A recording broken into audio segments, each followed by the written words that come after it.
Hi, everyone. I'm Chelsea Cockrell-Lafayette, and I am the communication strategist for the Agency of Digital Services. We've also got Leslie Baker here from the service desk to help us walk through all these tools. I am going to be jumping around quite a bit, so I have this presentation, but I'm going to be getting in and out of it as you will see here shortly. So we're here today. We're going to present the ADS tools and resources and some of them are new. Let's get started. The things we're going to go through today, we've got a new ADS SharePoint site. The homepage was just officially released and today. So this is really breaking news for everybody who's here today. And so it's great that this is being recorded. People can kind of check that out. We're also introducing the ADS Knowledge Base, which you may have seen if you've maybe interacted with the service desk and been sent an article in the Knowledge Base. So we'll talk more about what exactly that is, and then a few other tools and tips that we've got for everybody. So here's a little preview. This is the new ADS SharePoint homepage. What we have done is really just refreshed the homepage and focused on the things that people really use the ADS SharePoint site for. So this is the part where I'm going to kind of jump around a little bit. So if you have been to the ADS SharePoint site in the past, this is what you have seen when you log into that site. And then the new page is, let me see if I can get a little presenting thing out of the way. There we go. So I have it bookmarked, so you can feel free to do that. We can drop the links in the chat later on. And just like I said a few minutes ago, but in case you weren't on, we're going to send an email to all statewide that's going to go out later today. And this is going to have all of this information in there with links to all the things that I'm talking about, but we can also drop them in the chat here.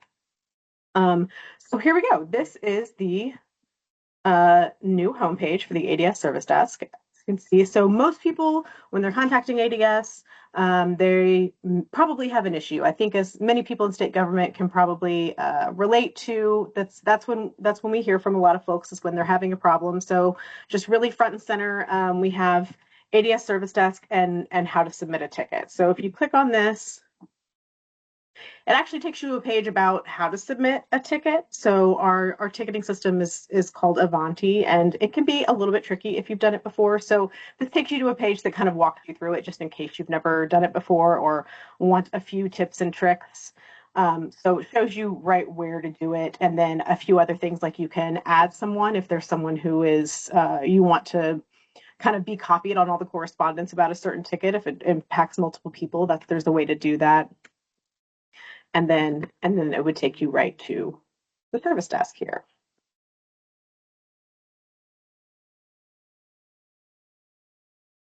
And so mine looks a little bit complicated. That's going to be one thing you'll see through all of these because I have a few more permissions than maybe the average person.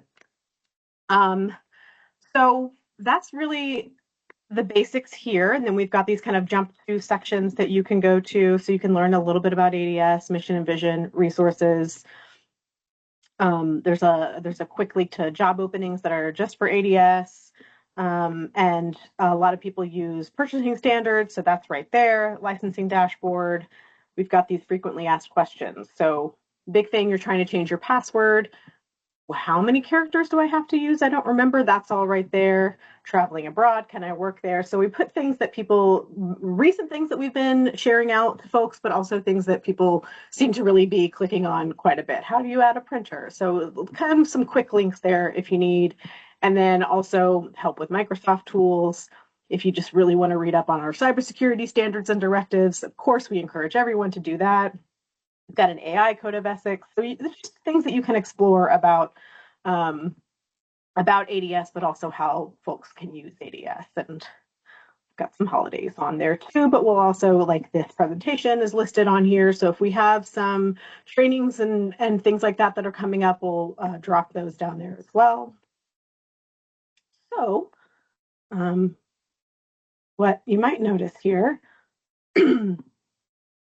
the next piece is the ADS knowledge base. So that's something that we're introducing, but just to back up a second, hang on, I lost my toolbar here.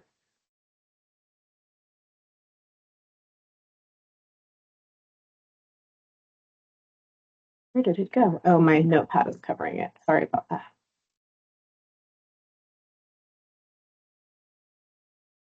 Okay. So what is a knowledge base?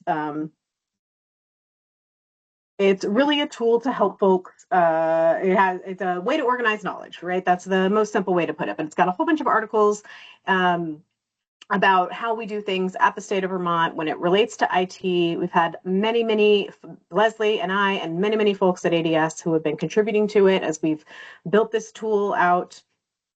And so, but we haven't really formally shared it. And so we've got step-by-step guides, and it's really very searchable and great. You have probably interacted with a knowledge base before. So if anyone has gone through, if you go to help here and there's any question mark, if you're in an app on your phone and you see a question mark and you click that, that's probably taking you to a knowledge base, and that's something that's searchable. You can find hopefully exactly what you're searching for. So why did we develop this knowledge base? Well, a lot of the statistics, when you look at how users want to interact with their systems, how they prefer to troubleshoot, is to really do it on their own. 60% of people prefer to self-service, so to try to figure out something on their own before they reach out to an actual human. 73% of people want to do it on their own, and 38% of people will abandon a problem if they can't do it on their own. Now, of course, we want to encourage you to go to the help desk if you have any problems and you can't figure out something on your own, but we also want to build out tools to help people do that if they want. So I will jump back over. What is the ADS knowledge base? Let's take a look. So this gives you a little bit of information about what you're getting at once you get there. And then I've got a few quick links of common things that people might want to see. So we've got a Microsoft 101 section, how to submit the help desk ticket, information for new employees, which is really great. I'll look at that in just a minute. And there's a whole new section that was built out by our web services director, so for web content managers. And those are brand new tools. So let's see what this knowledge base looks like. So mine's a little, I was zoomed out for some screenshots. And like I said, mine looks a little bit more complicated because we have a lot of ADS knowledge. And so if you see some of these articles and you're like, what does that mean?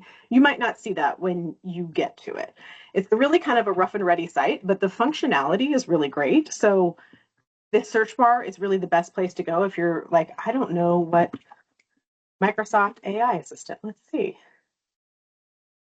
We've got a few different options to go to. If we go to some of these, like I have these recently viewed, but like IT Support 101, this is a great place to start. So there's new employee information. It's organized into these shelves and books, and then further down into articles. And so you can, if you want to just explore the different areas, you can click on those and see what you, the different categories that you can look at. Logging into your computer, these are great. I also wanted to just highlight a handful of other pieces. So help desk how-tos. So if you've put in a ticket and then it's something that's maybe a little bit more complicated than one ticket can get at, there's might be a different ticket that you have to put in. You might have had that experience when you put in a ticket for the service desk and they're like, will you please go and fill out this other ticket? Because that really has all the information we need instead of going back and forth with you 10 times. So that's kind of the reasoning behind that. And if you are wanting to skip that step of having them send you this, you can maybe go and look through some of these options. So, oh, look, I have a new employee set up. That's something that happens quite a bit. We have a bunch of information here for you. And that's something that you could, type new employee, and you're going to see different new employee information. And so we really like that this search tool is really good. In some ways, I find it like better than if you've ever tried to search in Microsoft and find an email, and sometimes you're like, why is it not coming up? I think this search tool is really, really robust, and that's really one of the things that we like about it. I like it because it has a lot of pictures, right? To help the user along. They can see what they're supposed to be seeing. And one of the things we're trying to do to keep it relevant is to make sure that as systems change, sometimes the look and feel changes. So if you're ever in here and you notice a change, please don't hesitate to reach out to us because we want to make sure it has the most current look and feel for those trying to follow our instructions. And it can be a little daunting sometimes to make sure that we catch up with all of that material. So we're here and we want to keep it up to date for you. And if there's any links that don't work, holler. We want to make sure those are updated as well. Leslie, where should people holler to? Is there a specific place to send them Yep. to?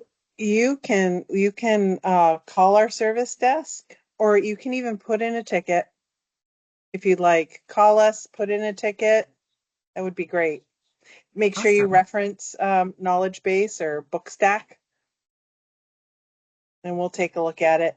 Make sure the appropriate author of the content gets it for you. And so we'll drop this link here too, but it's at kb.apps.vermont.gov, and Yep. it's authenticated through your computer already. The same authentication as anyone who's a state of employee, so it's not some extra thing that you have to log into, and that was also really important to us.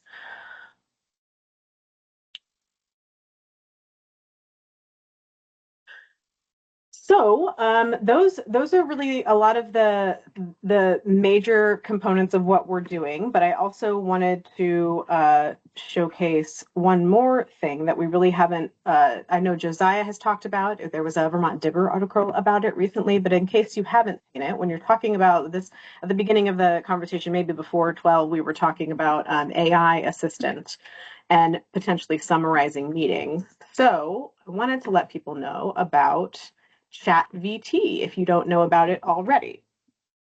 So it's, some modeled after ChatGPT, but it's our own system that was set up internally for state employees. Again, authenticated the same way that all employees have access to. So like I didn't have to do anything special. There's no special kind of login, and you can come right to ChatGPT. And the one of the reasons that it's liked by our cybersecurity team is that, so if you have someone said they have, oh, I have this document and it's 43 pages and I would really like a quick summary of it, that's something that you can do with ChatGPT. And then you are not sharing a state document that potentially has, especially if it has any kind of data that should be protected, you wouldn't necessarily want to put that in ChatGPT. And we will put out a communication about all of this that has some of the guidelines in it. But I just wanted to give like a high level overview of like what this tool being available, because at least when that's what we really want to keep state information internal. If you have something you're like, well, I'm really not sure if this is something that we want out available in the internet for anyone to find, ChatGPT is a great place to do that. And you can, so again, all state employees have access to this, and it really works just like ChatGPT. So like I went here earlier and said, give me a knowledge base explanation, and it gives me all this information. But you can upload different content and have it give you summaries and things like that. And so that's another great tool that we've got for state of Vermont employees to use. I think that you do have to be connected to the network to use Chat VT, correct? Okay. Like through Global Protect. I haven't tried it outside. I am pretty sure that that's accurate. So Yeah. I used to not be able to get it when I was at home. So that's why like I have them both. You'll see I have them both bookmarked because I've used them both. But now when I'm at home, I can use ChatVT. So it might have changed, but it's worth taking a look. I used to only be able to connect when I was in the office, and now I can connect anywhere on my Nice. device.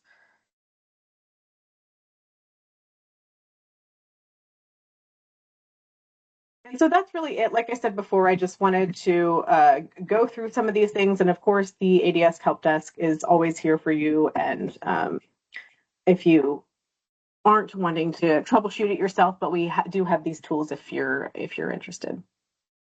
And we're happy to take some questions. We do have a couple in the chat already. Great. First one is a hard one. Can they have your slides?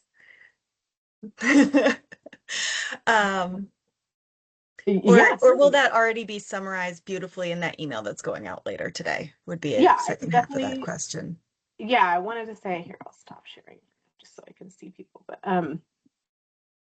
Yeah, I'm happy to share these slides and yeah, I will. All of the information is in an email, and then we'll have another email probably next week about with more information about ChatVT because I just want to work on all those, make sure I have all the uh, specifics down about how we want people to use it. But ultimately, the headline is it's certainly safer for state information to be kept internal, and that's the big piece of it.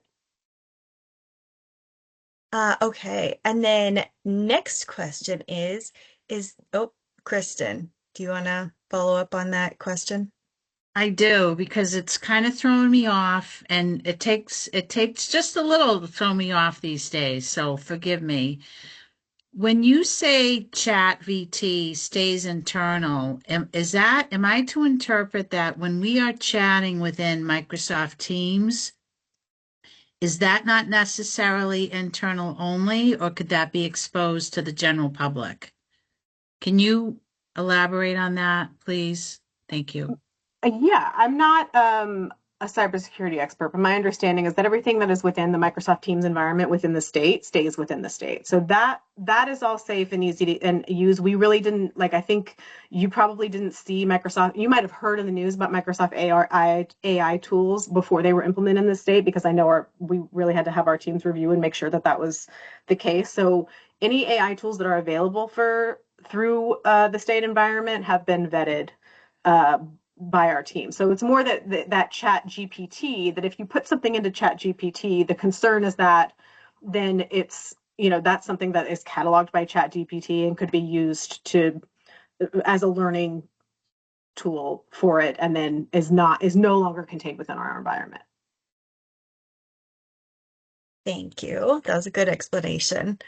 Okay, next question is there a spot that walks us through moving from Firefox to now there are browsers that we've been suggested or demanded maybe to use. I'm not sure how strong of a suggestion it is. But I think is it Chrome and Edge we're supposed to be Yes. using now? Um, so, support migrating. Yeah, I know To, we're still in the. Oh, Leslie, do you want to go? nope. To date, I think we're just supposed to copy our shortcuts over to our new browser.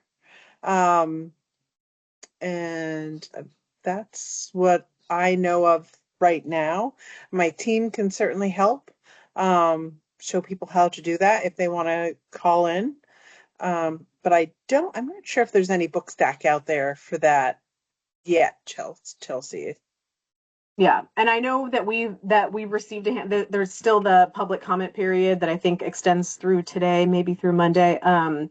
If people have any specific concerns, because I know that we've already learned about a handful of things that were built specifically for Firefox, so there will be exceptions that are made. If you've got something really specific, if you do a really specific kind of workflow or use a process that is not transferable, that's something that we definitely want to hear about and make sure that we can work with you on how to resolve it. So a help desk ticket is probably the way to go. There's also an email address for that public comment period that we're doing, and I can drop that in there too if you have something really specific that you want the team to look at before actually implementing the browser limitation. Is there a hard deadline for that transition? Or is it more like for best experience, these are the browsers that are going to work best for you? We asked for public comment, so I think it's being reviewed, and we can send out a communication when we actually make the determination of how we're going to be handling it. So I think more to come.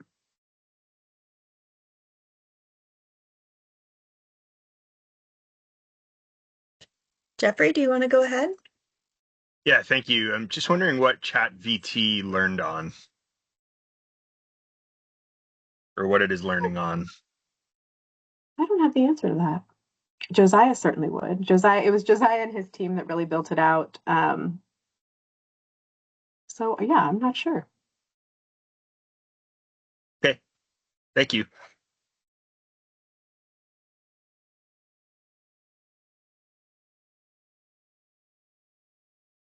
Let's see what other questions we have in the chat here.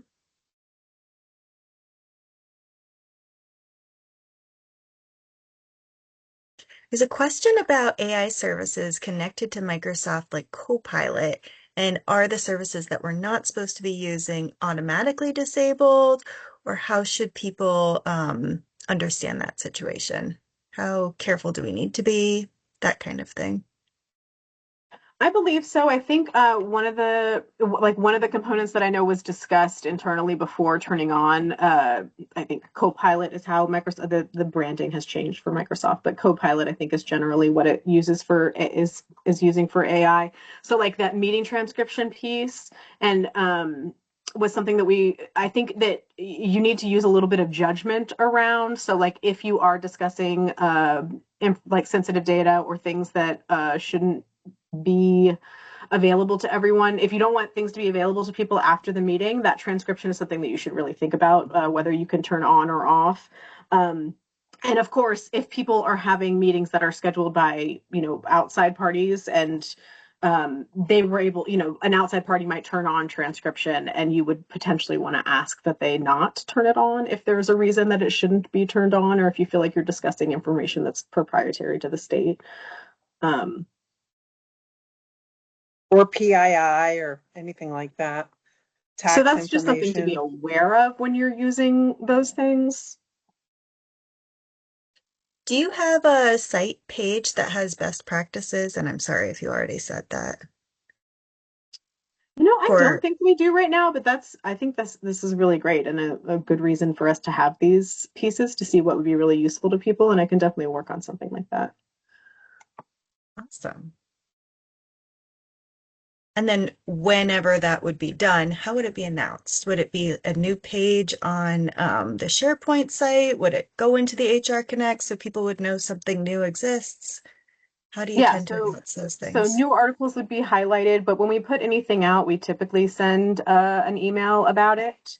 And so I love that people like always read. I know everyone reads every single email word for word, which is great. But just in case, that's a great thing to do. If you look at those emails from the ADS Service Desk or ADS Communications, um, that's typically how we share things out. And then, of course, they'll now appear on our new SharePoint homepage. I like to probably, as you noted, Sophia, I like to add things to the tip of the month too, to really kind of reiterate them. Um, I'm always looking for new content.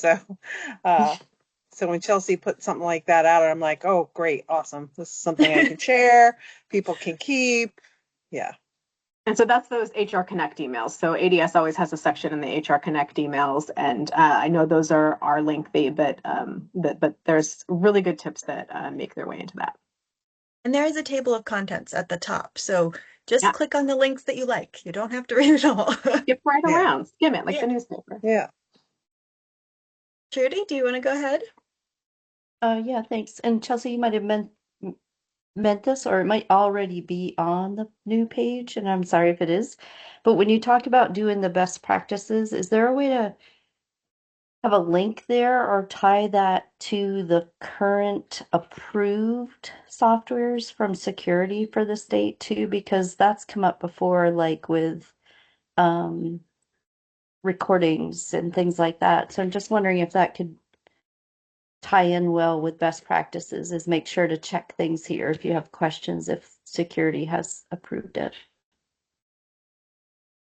Hopefully, if I understand your question right, so like if you were to turn on transcription, could we kind of put some kind of warning in, or some like this No, is no. something to I consider, was or thinking, excuse me, I was thinking more on the site design. I mean, that would be great, but I think a yeah. first step would be more on the site design. Just having that link readily available and kind of highlighting to people. If you have a question, if you should be using this, please check this list first. Oh, Yeah, of the yeah, I approved know. software. Yeah. Yeah, yeah, approved, like the approved software list. Yeah, exactly. Yep. Yeah, I Just mean, just thinking. I know that's quite a beast for us. There's a lot of things that we don't know about all the different software that everyone across the state is using that we would really like to kind of wrap our heads around. And that's something that we're definitely working on. Um, but definitely as far as, Microsoft goes, any tools that are, widely used across the state is something that we're looking at and in control of. But we know a lot of people, you go to a website, you download software, and we maybe try to put some limitations on what you can install. But it's definitely a beast to tackle. But best practices are something that we can definitely do, and Yeah, and and try to I'm sorry, share out with people about what's approved. I wasn't meaning you guys create one. I think security has an existing list they keep of approved software. I just meant make that more readily available as a link from your information. Yeah, I can definitely look into that and get back to. I can maybe put it in this group chat or get back to you individually about if that's something that I know we have ready to share. I know something exists. I want to make sure it's up to date before I share it. Yeah, no worries. It was just an idea as I was thinking of people talking about what can I use, what can I use, but thanks. There's another question about is there a way to put images into ChatVT? I'm so used to saying the GPT that I couldn't course correct. How So about images? I believe there is, and I'll just share my screen to show it. It's out of the way. So there's this right here. When you're in ChatGPT, and so then you can upload. I mean, it would appear to like these are all images, and it looks like it's letting me do that. So yeah, I believe so, but definitely play around with it and see.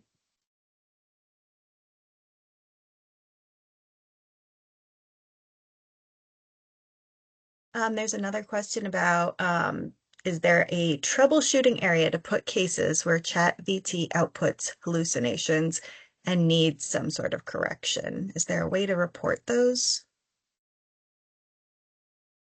I mean, Leslie, correct me if I'm wrong. I would tend to say, a service desk request, put in a ticket about it, Yeah. and they'll get it Yeah, to the that's right what folks. I think that's the best way to go. It won't slip through the cracks. Sometimes emails do because everybody gets busy.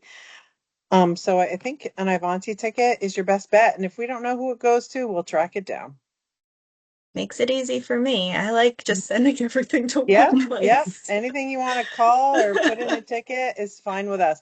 If you're not comfortable putting in a ticket, we can put one in for you, show you how to do it. That's what we're here for. Any last questions? Anything I missed in the chat as I was going through there? We're going to be punctual today. Look at us go.